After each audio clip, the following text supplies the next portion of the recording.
Bismillahirrahmanirrahim. Assalamualaikum warahmatullahi wabarakatuh. Alhamdulillah, segala puji bagi Allah yang telah memberikan kepada kita nikmat iman dan juga nikmat kesehatan. Tentunya nikmat-nikmat yang diberikan Allah kepada kita tidak mampu menghitungnya. Jika kita tidak mampu menghitungnya, berarti nikmat-nikmat tersebut tidak ada batasannya. Maka sudah sepantasnya bagi kita untuk selalu bersyukur dan terus bersyukur kepada Allah Subhanahu wa taala. Dan cara bersyukur yang terbaik adalah dengan cara bertakwa kepada Allah Subhanahu wa taala. Artian takwa adalah melaksanakan segala perintahnya Allah Subhanahu wa taala dan menjauhi segala larangannya Allah Subhanahu wa taala. Tidak lupa pula salawat serta salam kita sampaikan kepada Nabi Muhammad sallallahu alaihi wasallam, keluarga beserta para sahabat. Karena perjuangan beliaulah kita bisa merasakan Islam seperti saat ini. Di saat ini kita sudah dipermudah dalam segala hal. Salah satunya adalah dipermudah ketika kita menjalankan ibadah. Berbeda halnya dengan di masa awal-awal perjuangan Islam, apalagi ketika masa-masa sebelum hijrah, untuk beribadah itu sangat sulit sekali. Dan ini pun adalah salah satu nikmatnya Allah Subhanahu wa taala. Maka kita kembali lagi bersyukur karena nikmat tersebut. Tayyib. Untuk pembelajaran kita di kelas 10, kita telah mempelajari yang namanya teks laporan hasil observasi di bab 1, dan di bab 2 itu teks eksposisi. Nah, di kedua teks ini yang seharusnya dijadwalkan pada tanggal minggu depan lah ya. Minggu ini. Ya, harusnya dijadwalkan pada minggu ini begitu. Pada minggu ini kita itu praktik dan minggu depannya kita ujian PTS gitu ya. Nah, karena berbagai hal yang tidak memungkinkan, maka praktik secara langsung maksud anak itu ditiadakan. Jadi praktiknya nanti sekaligus ketika PTS. Di dalam PTS ada soal yang sifatnya keterampilan, yaitu praktik. Jadi ananda sekalian hanya tinggal mengasah kembali kemampuannya di bidang bab 1 dan bab 2, yaitu berkenaan dengan menulis teks laporan hasil observasi atau menulis teks eksposisi begitu. Jadi ananda sekalian diminta membuat kedua hal itu. Nah, itu akan menjadi nilai praktik. Jadi praktiknya ada di dalam soal PTS begitu. Nah, pada kali ini kita akan mengulas dua bab yang sebelumnya, yaitu teks laporan hasil observasi dan juga teks eksposisi. Nah, kita ulas ini agar anda sekalian mengingat kembali pembelajaran kita sebelumnya gitu, untuk persiapan PTS nantinya. Jadi anak akan menjelaskannya dalam bentuk bagian-bagian umum. Jadi sekilas, tidak lagi terperinci layaknya pembelajaran kita di waktu pembelajaran kita sebelumnya yang kita bahasnya itu per subbab. Kalau ini langsung di bab-babnya gitu. Nah, diawali dari mengenal teks laporan hasil observasi. Teks laporan hasil observasi itu teks yang memberikan informasi secara umum tentang sesuatu, dan ingat, informasi itu berupa fakta dari hasil pengamatan kita secara langsung.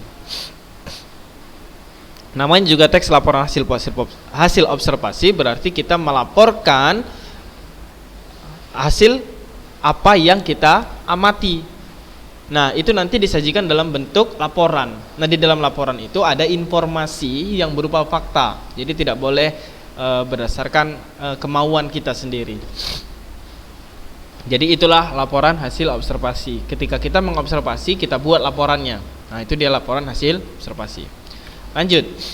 Nah, perbedaan antara teks laporan hasil observasi dan teks deskripsi. Mengapa Anda membedakannya antara dua bagian ini? Karena laporan hasil observasi dengan dengan teks deskripsi itu hampir sama gitu. Ya. Mengapa Anda sebutkan hampir sama? Karena dia berusaha mendeskripsikan terhadap apa yang dilihat gitu ya. Kalau teks LHO itu bersifat umum. Kalau deskripsi itu sifatnya unik dan individual. Misalnya LHO. Antum mengamati kupu-kupu.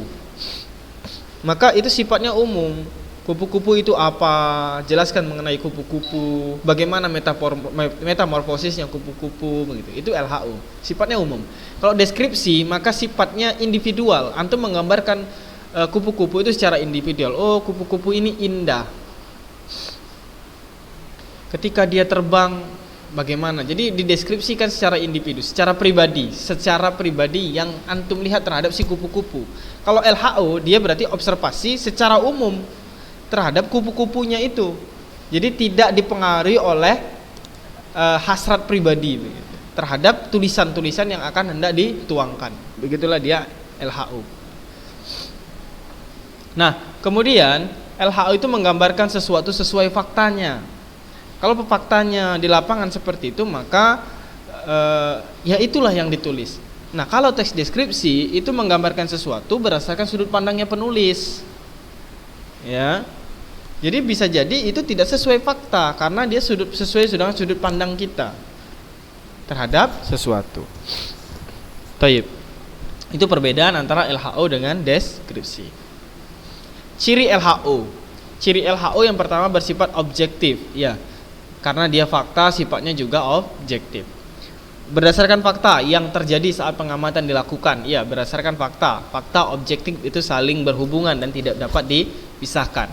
Kemudian tidak mengandung hal-hal yang menyimpang atau sekedar dugaan, asumsi gitu. Pemihakan terhadap sesuatu gitu. Jadi kalau misalnya kita mengamati sesuatu, maka kita tidak boleh memihak terhadap apa yang kita amati tersebut. Kalau misalnya itu gagal, ya gagal disebutkan. Karena jangan pula dituliskan berhasil begitu. Jadi harus apa adanya. Kemudian ditulis secara lengkap dan sempurna berdasarkan strukturnya gitu ya. Nah, fungsi LHO itu berusaha menjelaskan pengamatan yang sedang yang dilakukan begitu, baik yang sedang atau yang sudah dilakukan. Kemudian sebagai dasar penyusunan kebijakan, ya setelah mengobservasi sesuatu kan bisa menyusun kebijakan. Misalnya mengobservasi keadaan kemacetan misalnya, maka bisa dijadikan penyusunan kebijakan agar dilakukan langkah-langkah agar macet itu bisa diatasi misalnya gitu. Ditulis lengkap dan sempurna, ya sama dengan cirinya. Kemudian sebagai bahan informasi untuk berbagai kepentingan. Nah, dan yang selanjutnya sebagai alat dokumentasi suatu objek atau kegiatan. Nah, struktur LHO itu dibagi menjadi 3. Strukturnya yaitu pernyataan umum atau klasifikasi, itu berisi objek yang hendak diobservasi. Kemudian deskripsi bagian, menyajikan urutan dari bagian-bagian klasifikasi yang dibahas di dalam LHO. Nah, kemudian deskripsi manfaat, tentunya deskripsi manfaat adalah manfaat objek yang diobservasi. Dan itu harus dilihat dari berbagai sudut pandang, tidak hanya dilihat dari sudut pandang penulis saja atau yang mengamati, harus dilihat dari banyak sudut pandang. Itu dia struktur LHO. Nah, yang selanjutnya kita lihat ini struktur LHO. Misalnya LHO, laporan hasil observasi tentang sampah. Pernyataan umumnya apa? Pernyataan umumnya berkenaan dengan sampah tentunya. Sampah itu apa begitu. Sampah itu diklasifikasikan atau tidak? Kalau tidak, ya berarti pernyataan gambaran umum tentang sampah saja. Kalau di sini diklasifikasikan, ada sampah yang sifatnya organik dan anorganik begitu. Setelah itu baru dideskripsikan bagian-bagian dari klasifikasi tersebut. Klasifikasinya apa? Ada sampah organik dan anorganik. Kalau deskripsi bagiannya, sampah organik itu apa? Ya, biasanya sampah yang mudah membusuk, yang bisa diuraikan. Kalau anorganik maka sampah yang tidak dapat diuraikan. Nah, itu dia deskripsi bagian. Kemudian deskripsi manfaatnya apa? Deskripsi manfaatnya bahwasannya sampah ini berkenaan dengan permasalahan sampah itu bukan hanya tanggung jawabnya pemerintah, tapi tanggung jawab kita semua. Jadi manfaatnya agar kita tetap peduli dengan lingkungan, begitulah poinnya. Nah, kita lanjut pada kebahasan teks LHO. Teks LHO kebahasaannya yang pertama itu ada verba dan nomina. Nah, verba dan nomina. Verba itu adalah kata kerja. Nomina itu kata benda. Nah, kata kerja dibagi menjadi dua, kata kerja aktif dan kata kerja pasif. Kata kerja aktif itu ada kata kerja aktif transitif dan kata kerja aktif intransitif. Kalau pasif berarti kebalikan dari kata kerja aktif transitif. Ya. Kata kerja transitif biasanya memerlukan objek. Ibu memasak nasi, ibu subjek, memasak predikat, nasi itu objek. Jadi butuh objek. Karena apa? Karena agar dia bisa dipasifkan gitu. Kata kerja aktif transitif adalah kata kerja yang dapat dipasifkan. Contohnya kata kerja aktif transitif yang dipasifkan, ibu memasak nasi, jadinya nasi dimasak ibu. Nah, kata kerja aktif intransitif berarti dia tidak memerlukan objek, ya, tidak memerlukan objek. Dia cukup dengan subjek predikat saja sudah termasuk verba aktif intransitif. Nah, contohnya di sini, ayah bercocok tanam di kebun. Ayah itu subjek, bercocok itu predikat. Bercocok tanam ya, bercocok tanam itu predikat, di kebun itu keterangan tempat. Jadi tidak ada objek. Nah, verba aktif intransitif ini dia tidak dapat dipasifkan. Baik. Yang selanjutnya ada nomina. Nomina itu adalah kata benda. Kata benda adalah kata yang ya sifatnya pembendaan. Kalau di sini dibagi menjadi tiga, ada nomina dasar, ada nomina turunan, dan ada nomina reduplikasi. Secara umum, agar dapat mudah memahaminya, bahwa kata benda adalah yang sifatnya pembendaan. Misalnya mouse, atau mungkin komputer, handphone, pintu, baju, celana, manusia itu juga termasuk kata benda. Dan lain sebagainya. Jalan itu juga kata benda, toilet, kata benda, kamar mandi, kata benda, penghapus, spidol, dan seterusnya. Lanjut, ada afiksasi. Afiksasi adalah kata kerja yang jenisnya verba dan dia bisa berubah menjadi nomina apabila mendapat imbuhan. Nah, imbuhannya imbuhan apa? Imbuhan akhiran an. Misalnya verba ditambah akhiran an, itu jadinya nomina. Contohnya apa? Contohnya lihat di sini, akhiran an. Kata kerja getar, ya, kata dasarnya getar ditambah akhiran an, jadinya nomina, yaitu getaran. Getaran ini adalah kata benda.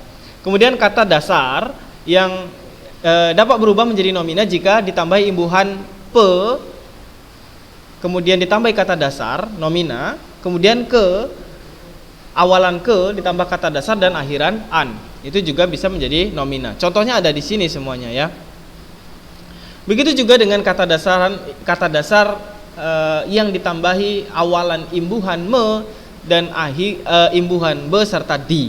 Itu juga bisa menjadi kata kerja. Kalau me, be, dan di ditambah kata dasar berubah menjadi kata kerja. Kalau pe, ke, dan akhiran an itu jadinya kata benda. Itu kuncinya seperti itu, ya. Kunci utama agar dapat memahami itu kata benda atau kata kerja. Taib. Selanjutnya ada kalimat definisi dan deskripsi. Ya, di LHO ada kalimat definisi dan deskripsi. Nah, kalimat definisi berarti kalimat yang sifatnya mendefinisikan makna tertentu, ya. Itu biasanya ditandai dengan kata adalah dan merupakan. Misalnya coronavirus atau virus corona merupakan keluarga besar virus yang menyebabkan infeksi saluran pernapasan atas ringan hingga sedang seperti penyakit flu. Kata merupakan itu adalah kalimat definisi. Bisa juga kata adalah gitu, ya. Kemudian kalimat deskripsi. Kalimat deskripsi digunakan untuk menggambarkan suatu objek. Misalnya objeknya sungai gitu ya. Sungai Ciliwung terletak di Jakarta. Sungainya ini mengalir di seluruh Jakarta. Sungai ini mengalir di seluruh Jakarta. Sayangnya Sungai Ciliwung dipenuhi dengan tumpukan sampah. Nah, itu menggambarkan objek. Nah, itulah dia deskripsi. Atau kalau sampah tadi sampah organik.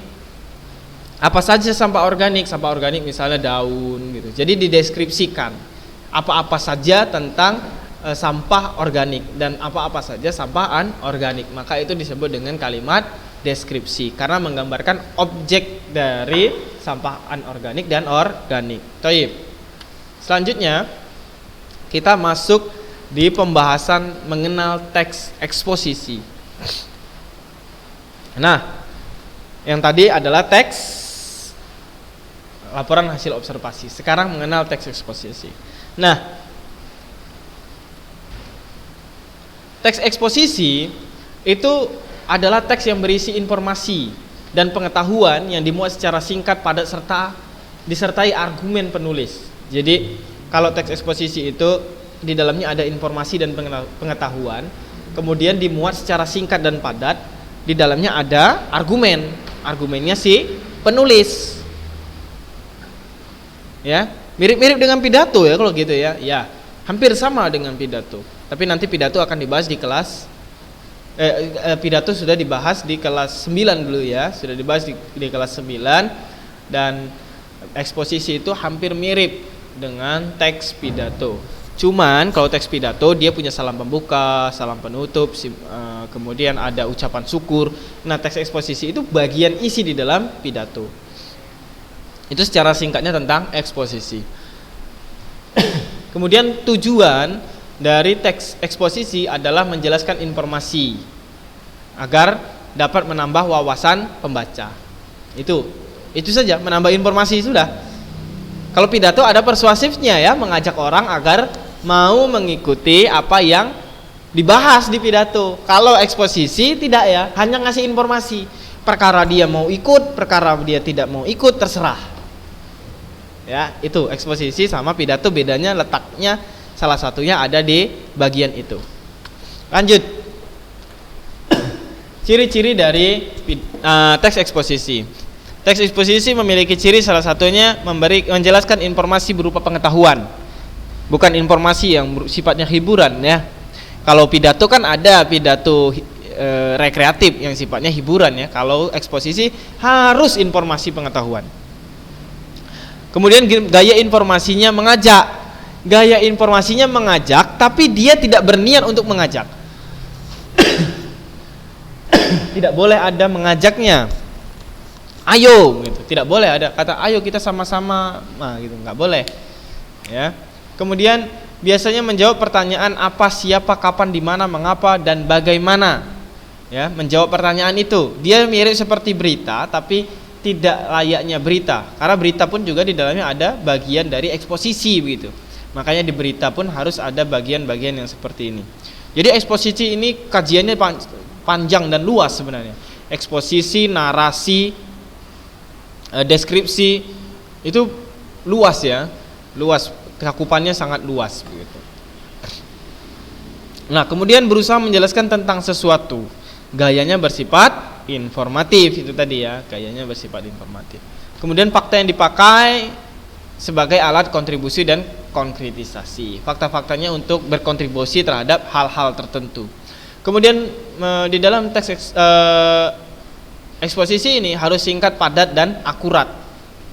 Menjelaskan sesuatu, dia berusaha menjelaskan sesuatu agar kita paham terhadap informasi tersebut. Menyampaikan secara lugas serta memakai bahasa yang baku ya. Bahasa yang digunakan harus baku agar mudah dipahami oleh semua orang, karena tujuan kita seluruh orang, khalayak umum, tidak perseorangan seperti layaknya teks deskripsi. Tidak memihak yang berarti tidak memaksakan kemauan penulis pada pembaca. Nah, ini kata-kata tidak memihak atau memaksakan kemauan penulis pada pembaca ini yang dimaksudkan adalah tidak mengajak secara tersurat. Ajakannya sifatnya tersirat, mau ikut ya silahkan, tidak ya silahkan. Kalau di pidato persuasif khususnya, maka kita diharuskan untuk ikut. Mau tidak mau kita berusaha untuk agar orang tersebut mau ikut begitu. Baik, lanjutnya teks eksposisi ada jenisnya. Jenisnya adalah eksposisi definisi, eksposisi proses, eksposisi laporan, eksposisi ilustrasi, eksposisi perbandingan, eksposisi pertentangan, eksposisi berita, dan eksposisi analisis. Yang selanjutnya, struktur dari teks eksposisi. Strukturnya ada tesis, argumen, dan rekomendasi. Nah, tesis ini adalah pendapat. Jadi di dalam eksposisi itu kita punya pendapat. Pendapat itu diberi argumen. Argumennya dimasuk di struktur berikutnya, yaitu berupa alasan-alasan untuk memperkuat argumen penulis atau menolak suatu gagasan. Nah, argumen itu penting di sini. Kemudian di rekomendasi berisi penegasan ulang pendapat penulis yang sifatnya itu menegaskan kembali baik itu tesis maupun argumen. Ya, eksposisi ini lebih mudah. Jadi cuman pendapat, kemudian pendapat itu tadi harus disertai dengan argumen atau diperkuat dengan alasan-alasan, kemudian berikan rekomendasi. Sama ketika kita memberikan pendapat tentang hal-hal yang bersifatnya keagamaan.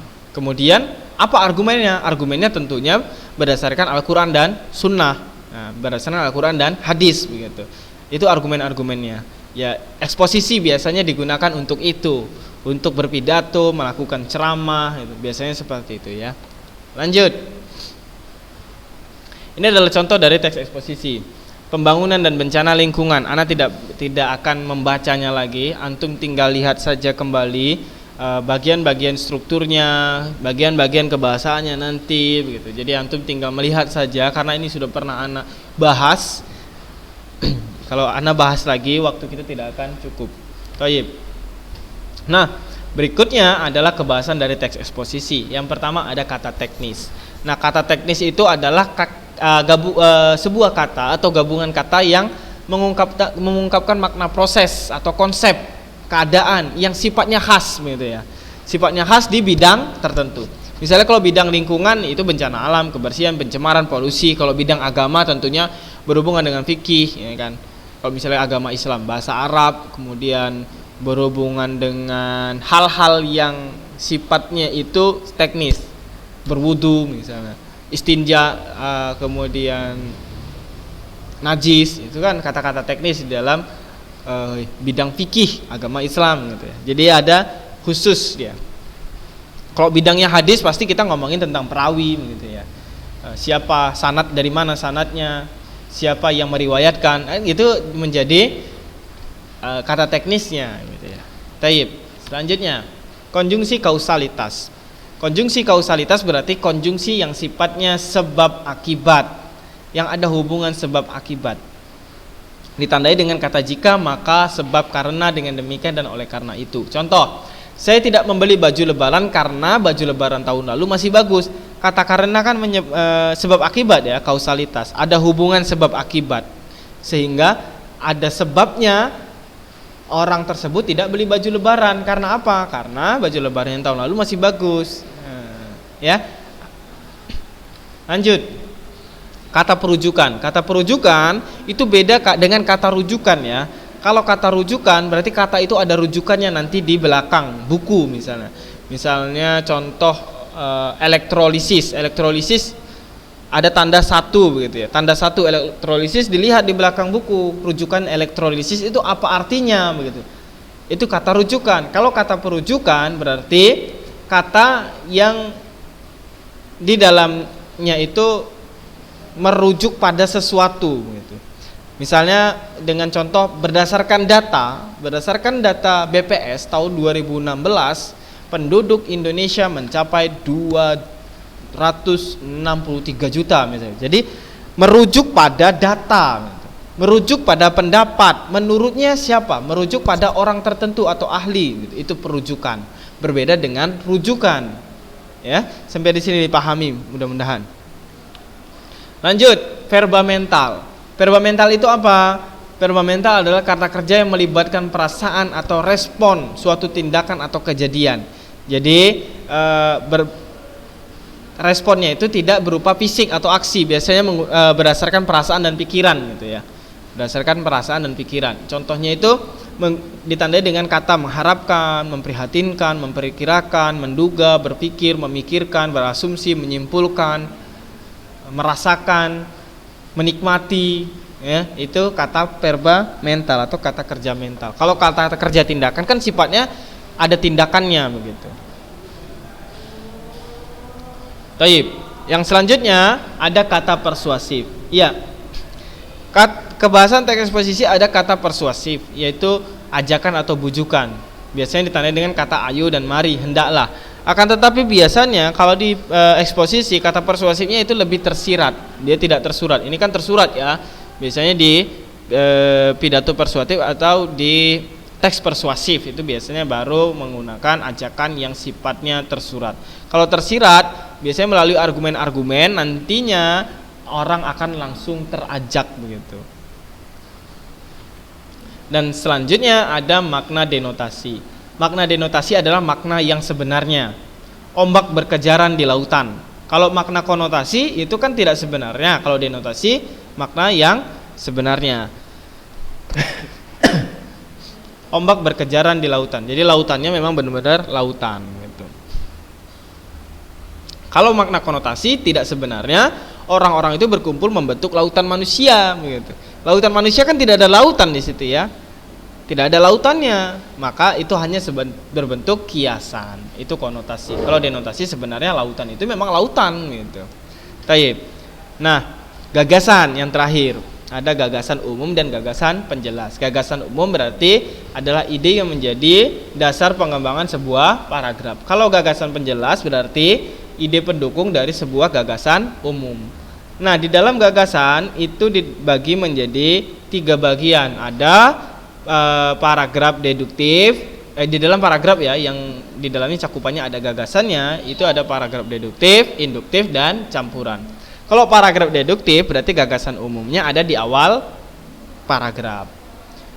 Kalau paragraf induktif berarti gagasan umumnya terdapat di akhir paragraf. Kalau paragraf campuran berarti gagasan umumnya atau kalimat utamanya ada di awal dan juga ada di akhir kalimat. Biasanya ditandai dengan kalimat awal dan kalimat akhir itu memiliki persamaan bunyi atau persamaan makna, dan di akhirnya ditandai dengan kata jadi oleh karena itu, dan atau kata dengan demikian yang memiliki sifat menyimpulkan. Nah, ini adalah pokok bahasan kita terhadap ulasan bab 1 dan bab 2, yaitu teks eksposisi dan juga teks laporan hasil observasi. Ana harap antum semua dapat memahaminya dengan baik. Kemudian ingat, ana mengingatkan kembali bahwasannya praktik kita tidak ada. Jadi praktiknya itu bersamaan dengan soal PTS. Di dalam soal PTS ada praktiknya. Taib.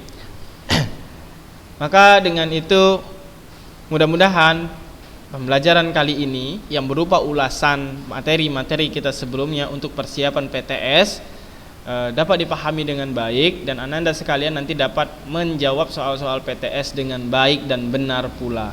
Semoga bermanfaat. Ana akhiri, assalamualaikum warahmatullahi wabarakatuh.